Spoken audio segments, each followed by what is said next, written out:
Streaming is good also? Yes, it's the streaming, is everything all right. So I'll start the session because I was declared the president of the session. We are here today for Yuri for him to present his master's qualification exam. So he's proposing his dissertation topic, and he'll be presenting for us for about 20 to 30 minutes. Then we'll have a discussion regarding his topic, and hopefully we'll get the contributions from Gustavo Banegas, that is in Sweden, and from Custodio, our local guy. So yes, I'll leave Yuri to present, and later on I'll keep people posted on what's going on. Okay, so good luck, Yuri. Thank you very much, Professor Jean. Greetings, everyone. My name is Yuri Villas-Boas, and it is a huge honor to be a subject of examination of such a distinct board of examiners such as this. As he said, I will be presenting SRVB cryptosystem, a public key cryptosystem that I authored with Dr. Daniel Santana Rocha, being advised by him, Professor Jean. And of course, I couldn't start this presentation without a wholehearted word of thanks to the Brazilian taxpayers. Half of Brazilian population still doesn't have access to basic sanitation, and our population at large still fares poorly on international educational ranks. So if having my personal superior education funded with priority to all this is not reason for personal debt to the nation, then I don't know what else would. So thank you, Brazilian taxpayers. Also, a word of thanks to Onyx Corporation, the NIT company I work for as a contractor, a company based on Canada.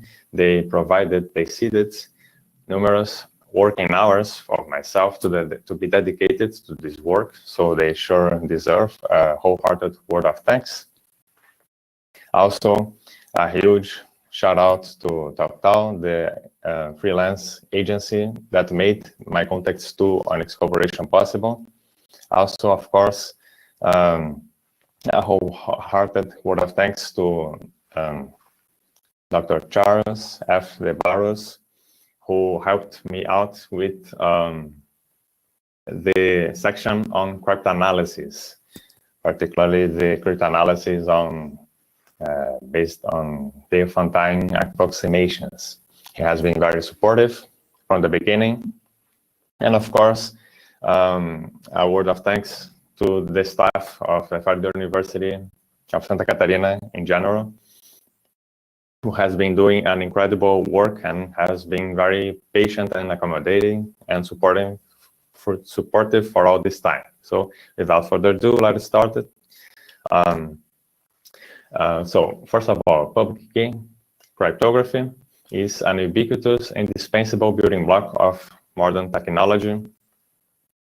Whenever you do anything online requiring the minimum amount of confidentiality and or authentication, there you have it, either encryption scheme or signature scheme or both. Of course, there is also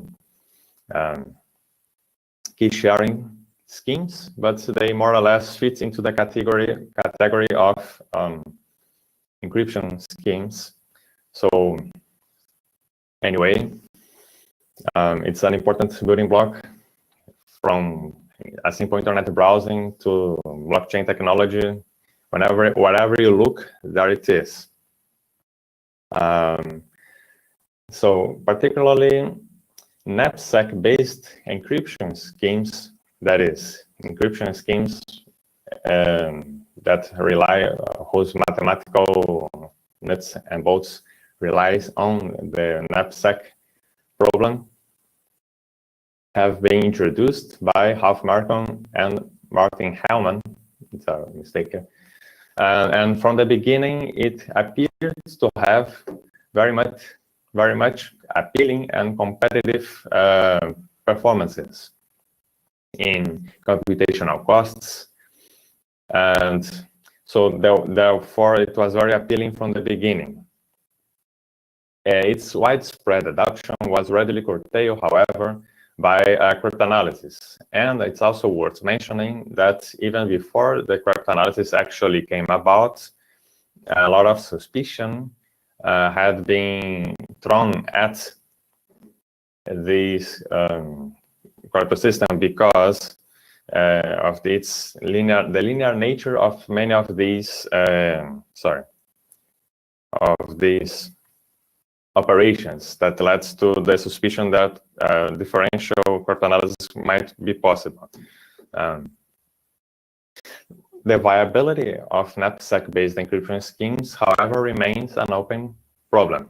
And proof of this is many publications, many attempts continue to be made of reviving this concept, meaning to come up with another Knapsack-based contraption to make possible Knapsack-based encryption scheme. Okay, our work is just one more attempt to do this, and of course, aiming at regaining its competitive these performances advantages. Other advantages to this is as I go through in the section in the introductory section is it would be again public key cryptography, although indeed is an ubiquitous building block of telecommunication, continues to be a very arcane field.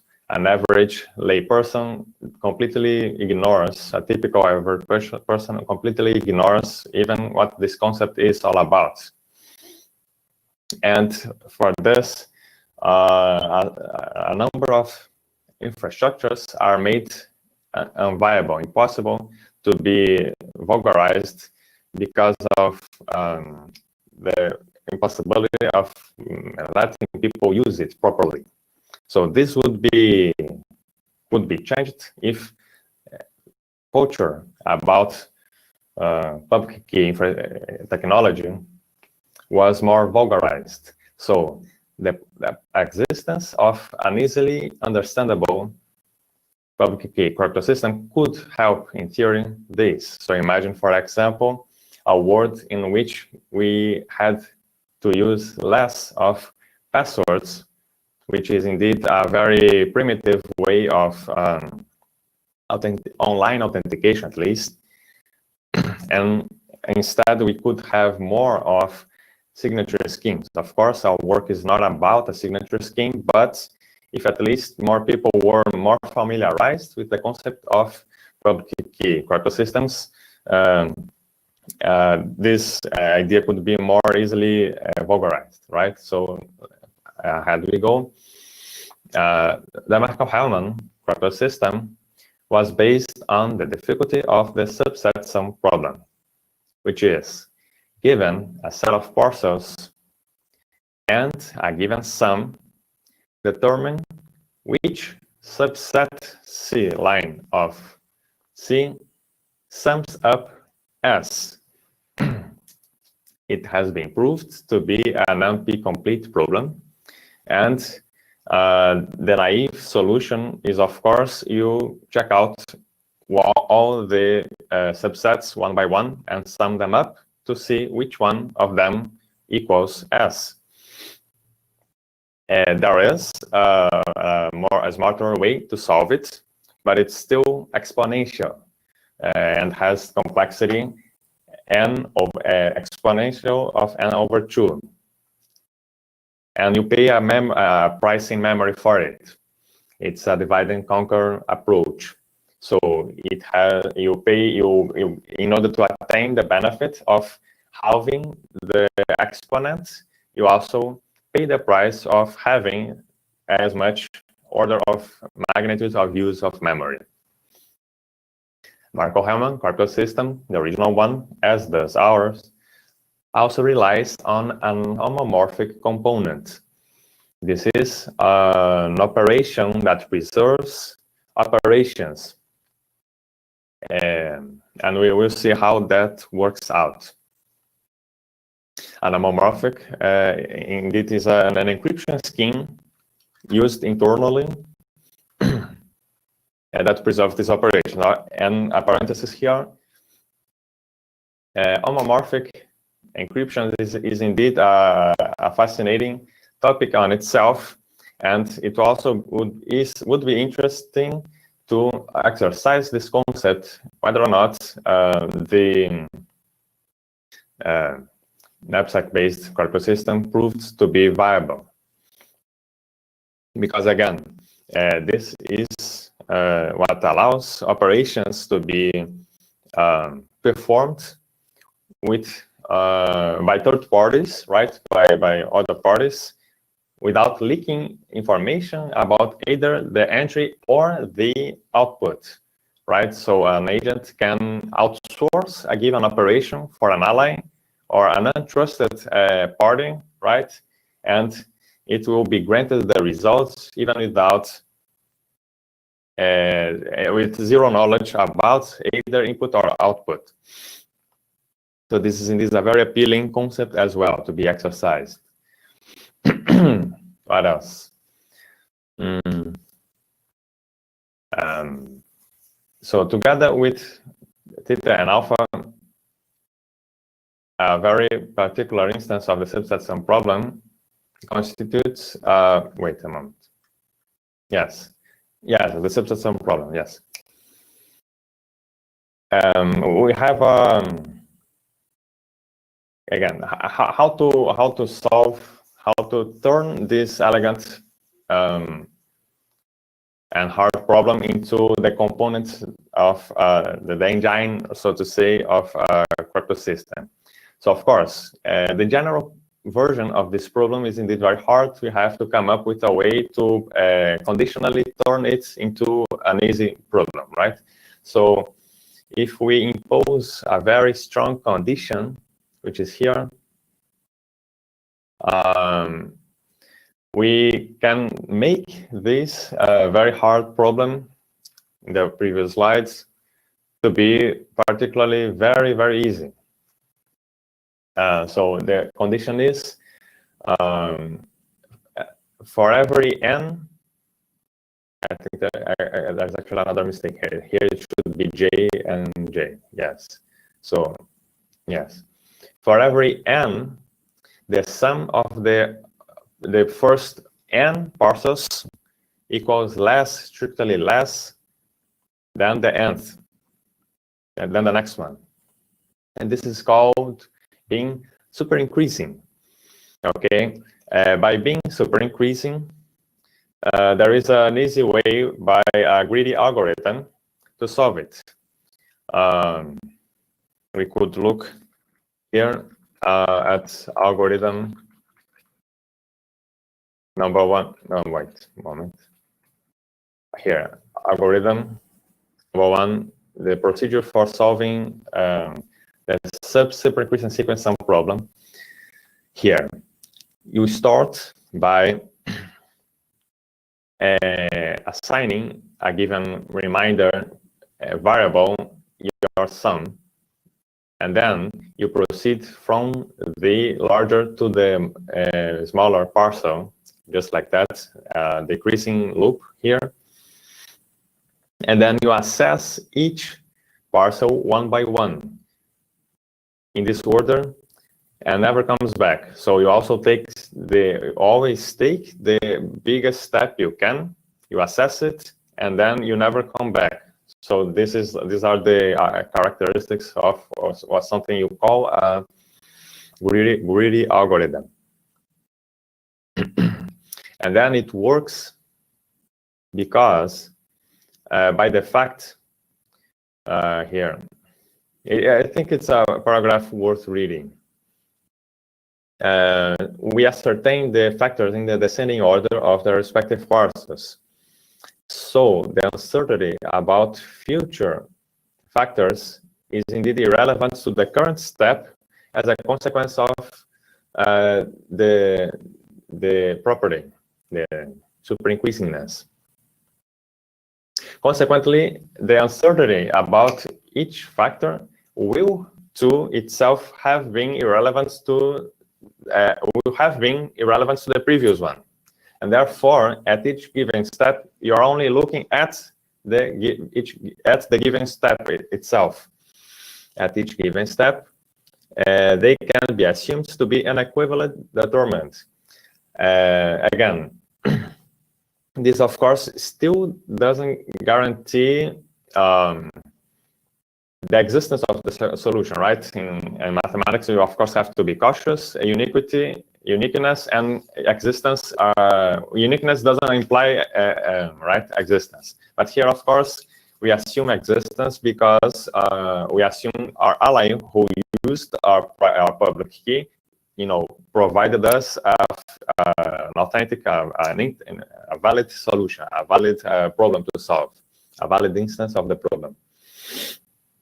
But again, and then finally, if everything is goes smoothly, at the end, this should check out, right? So you subtract each parcel at the most once, right? And then at the end, all the parcels must be taken out, and then therefore they sum up in total the amount that has been provided in the beginning, right? So going on. So the main lines of attack to Nep.Sec cryptosystems consist on finding alpha, a parameter for the homomorphic, encryption that is also produces the same effect, meaning you have a given function f, as I said, that maps an easy instance of the problem into a hard one. The hard, of course, is what the public key consists on, and which is public, right? And then you use the inverse of this function to map the result that your ally produced back into what he would produce had he used your private key, so that you can then use the solving algorithm to ascertain what the plain text was. And then what this line of attack does, it searches for some valid parameters that also yield the same mapping of the difficulty realm to the the same, but some valid that also does the same job, the same a valid transformation that works as well, right? And then you have the option to reduce the cryptanalysis to our lattice problem, and let us see how it works. Now, if you pay close attention here, it's clear that if you multiply by the left this matrix by this coefficient here, you would have lattice with small coefficients. Why? Sorry. Sorry, no, you would have a small vector, right? Small vector, sorry. And why is it so? Because then, again, these are the parcels, right? Multiplied by a factor that has to do with the density, and then this is a little bit beyond the scope of this presentation. But again, all this column on its entirety is multiplied by the same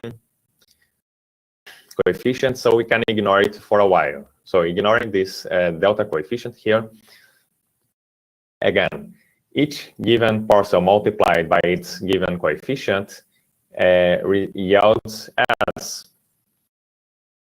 And therefore, now the multiplication on the left by this coefficient would yield a small vector. And therefore, you use this to transform, to reduce your problem into a lattice problem, to reduce the cryptanalysis into a lattice problem. And then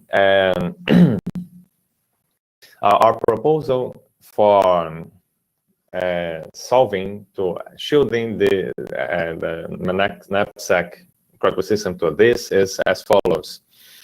Let us simply increase the dimension of the problem. And why does that work? Let us see. Again, we change from 1 to little n dimensions, right? You had a linear combination of a vector of parcels, right? The entries of the carry parcels were just like entries of a vector, and then you linearly combine them. But what if instead of just a vector, they were a row of a matrix? Well, then you have more entries to produce noise at the results. Particularly if you employ finite field, if you do this linear algebra over a finite field, you would be working with modular entries. And again, a bonus fact is now your ciphertext is modular. And this is interesting because also if you go back to the original Markov-Hellman, your ciphertext was not modular, and therefore it leaked information regarding how many parcels were added, right? Meaning the attacker could see by the order of magnitude of the ciphertext, he could have a very fairly educated guess about how many parcels were employed, which is very bad because this is exactly what he is trying to do, right? To tell what, not exactly, but anyway, he's trying to tell which parcels were used. So if he can in advance tell how many, he already has a big edge on his search. So this is itself an advantage, but again, also, you added noise to the ciphertext. Which noise? Assume without loss of a generality that here, first line, consist of the entries of the original Markov-Hellman, right? Then again, all the others are randomly picked from the finite field.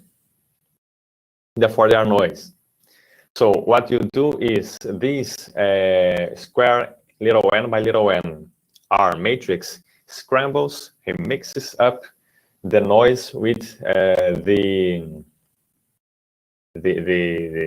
actual information we use here. So yes. And then also, and this is not even the most the main thing, because the main objective here is, since we are using finite fields, we can no longer afford lattice-based attacks, because we have obviated the possibility of using norm, because we are using finite fields rather than other fields, and finite fields doesn't have norm. And then what you have to do to recover,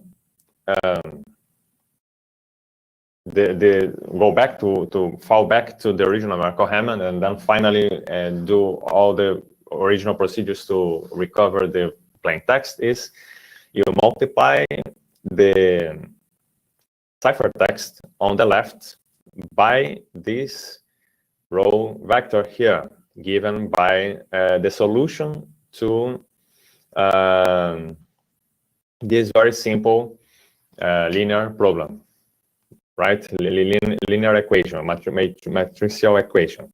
And this here, E1 is, of course, the canonical vector for the first vector for the canonical base. So what it does is, it will be easier if we just look up a little bit here. Go back, go forward here. Right here, if we multiply on the left by the ciphertext here, again, we will be exploiting the associativity of matricial multiplication, right? Because we are what are we multiplying on the left? We expand the ciphertext into public key times plain text. Again, modular multiplication entry by entry, entry-wise, right? And again, we expand matrix P into R times U. And just by a little, we missed the very name of the cryptosystem. So it was an intentional gag, but anyway, just by a little, right? Anyway. And then again, we will exploit the associativity of matricial multiplication and then multiply first R times S, yielding, again, the first canonical vector. Again, without loss of generality. It makes no difference which vector would that be, right? And then for simplicity, we chose, of course, the canonical base to make things simple. But again, we don't lose generality, we don't lose security, or we don't lose anything by this, because we would have to choose something, and then we pay the price of one, right? We still would have n minus one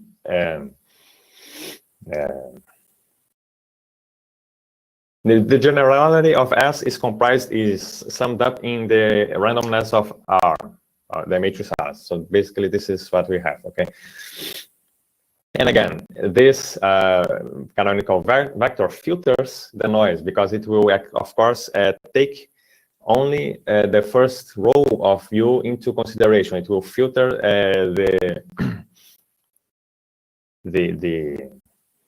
the noise from everything else, the signal from the noise. And then, of course, this means we fall back to the original Merkle-Hammond, because then we have W, and then we just do as the original Merkle-Hammond would, okay? So I think this does the job for here. So next, wait. Yes, going on. So next proposal, this one by Dr. Daniel, is let us change the ring. And what he used is he used the he exploited the isomorphism between a ring of integers, natural integers, to Gaussian integers. When this Gaussian integer has entries that are co-prime, particularly co-prime. And let us see how it happens. So then, again, why it works goes a little bit beyond the scope of this presentation, but it's still possible to be. It's explained in details on the paper, right? But again, at some point in the Diophantine approximation attack, you have to employ order. And again, we get rid of order when you change for Gaussian integers. And again, bonus fact, it roughly preserves memory and arithmetic costs and processing costs. So, you know, no big burden on computing resources. And then there is this very nice thing to see how it works, right? So see, here we have Gaussian integer alpha equals 3 plus 2i, right? So of course 2 and 3 are co-prime. So let us see what happens when we sequentially move to the right, starting from a 0 of this lattice, meaning a red dot. So what happens is, whenever we reach the end, the edge, the edge on the right on this lattice, we can jump back to within the same given lattice. And if we pay attention here, we will be always jumping a given amount in terms of row count, right? We will be changing our position within the lattice by a certain amount that is equal to one of these terms, either A or B, or B.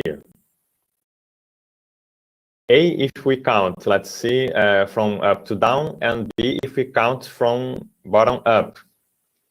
And then again, the sufficient necessary condition for we to roam every row in this lattice exactly once, and therefore to roam every dot exactly once, is we have A and B or B be co-prime with their sum, right? So I explained this right here, the previous session. We have right at each jump, you change the row by that amount if you count from one sense, and then from the other amount if you count by the other. So the condition is we have this. They have to be co-prime, right? Incommensurable, not incommensurable. Sorry, they have to be. They have to be co-prime to never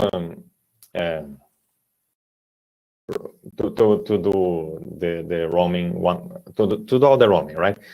And then this of course is equivalent to the entries being co-prime to each other by Euclid's lemma, right? So again, going on, yeah, so further steps we could, oh sorry, it's very close to the end anyway.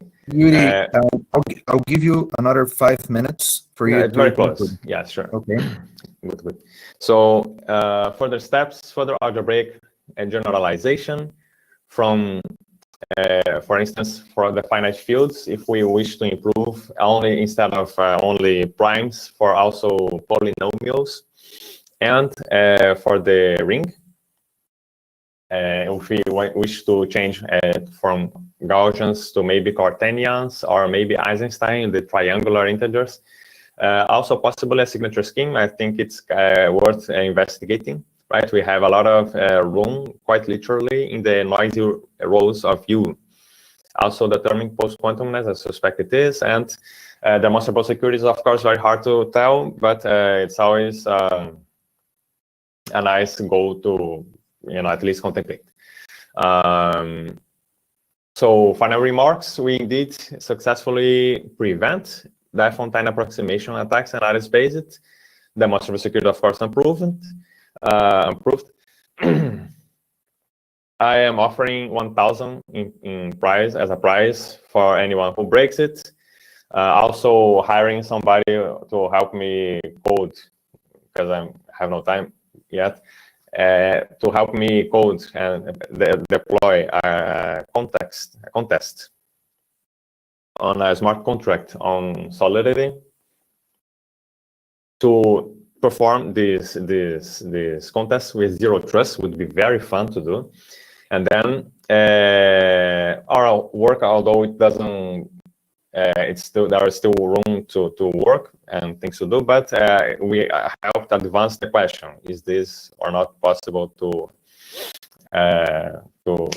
make it viable? And then, at least if nothing else work, we have if not elementary, at least high school accessible material for diffusion of cryptology, right? So we don't use advanced math here, which again, in my opinion, is helpful for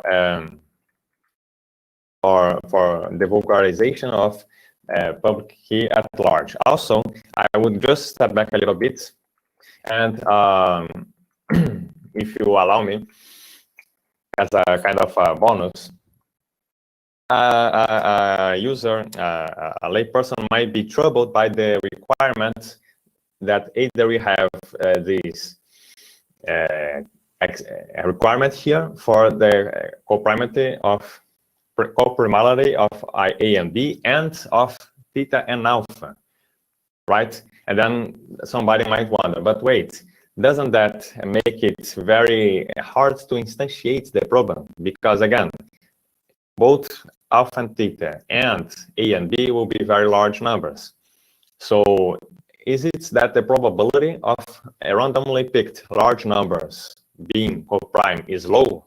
So then I ask you, maybe those who read the paper doesn't count, so maybe just Lucas Palma and whoever is listening to us at Google, I don't know how many are there, but anyway, maybe Palma, if you want to participate, how do you think is the probability of two randomly picked large numbers being coprime, meaning pick very large numbers, meaning when the number of digits goes to infinity, what happens to the limit probability of them being coprime? Does it goes to 0, or maybe, I don't know, 10%? You guess it. Let me have your guess. What you would guess? Maybe Palma, hello. Whom else is hello? I think you two passed that one, but okay. Well, again, as I say here, as I explain here, it's a very surprisingly high probability. Okay, the marginal probability of two large numbers being coprime is higher than 60%, which is mind-blowing. When I saw that, my mind blew really. And then also, what is interesting is, how about the instantiation of the matrices, right? Because we have to, in the matricial solution, right, or approach, which, by the way, both can be combined independently, or doxed in and out independently. Again, what are the? We both have to have full rank for R and P, and then the marginal probability of them actually having full rank is very high. And again, so this is bad. Okay, good. Okay, thank you, Yuri. Yes. I given you a bit more time because you were doing all the thinking before, so I thought it would be fair. Okay. Just to keep things here, I will stop the transmission on YouTube, and we'll move the discussion to Portuguese for the record for the university, on record for university. Okay. Absolutely. So